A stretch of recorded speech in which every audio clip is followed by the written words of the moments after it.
Hello friends and welcome back. So today we will understand about leading and lagging indicators, which are two important metrics that tell you about the health of your organization. Leading indicators help predict future performance, whereas lagging indicators give insight into past outcomes. They are particularly useful in setting and evaluating business goals and in identifying areas of improvement. Leading indicators are metrics that help predict future performance. They are used to anticipate changes and trends, allowing businesses to adjust their strategies proactively. They guide your day-to-day actions and allow you to make adjustments to achieve desired outcomes. For example, in a sales context, the number of new customer inquiries or product demos could be considered as leading indicator, right? These measurements provide insights into future sales performance as they often anticipate customer purchases. Similarly, in the context of software development, the number of active users in a beta testing phase could be a leading indicator of future product adoption and market success.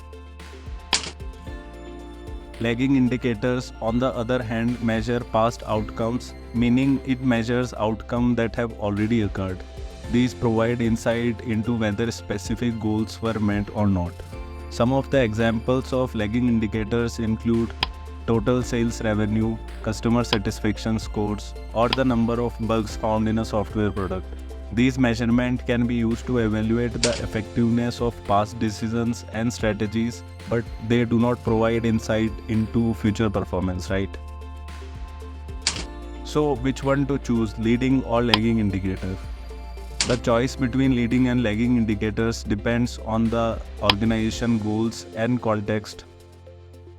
Leading indicators are often more useful for strategic planning and decision making, as they provide early warning signs of potential issues or opportunities. These are more difficult to measure accurately since these are based on the predictions, which is always not reliable, right?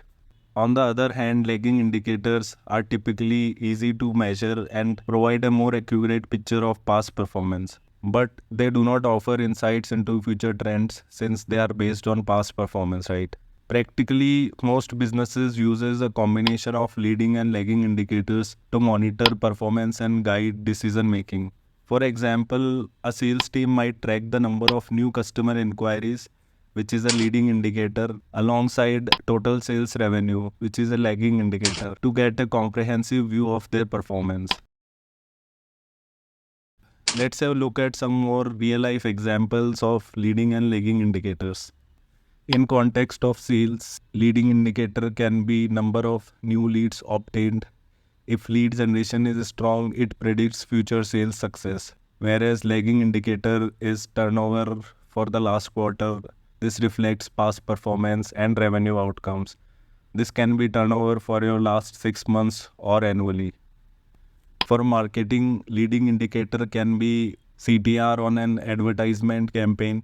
CTR stands for click-through rate.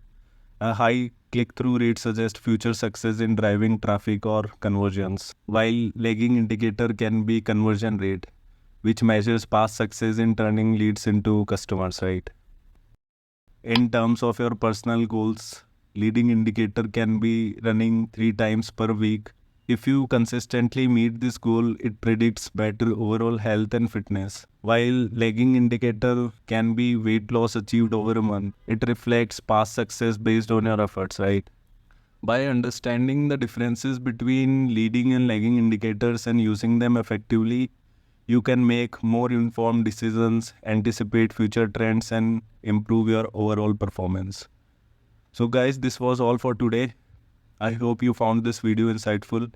Please like and share it with your friends. Consider joining me on LinkedIn. See you soon with another topic, another video.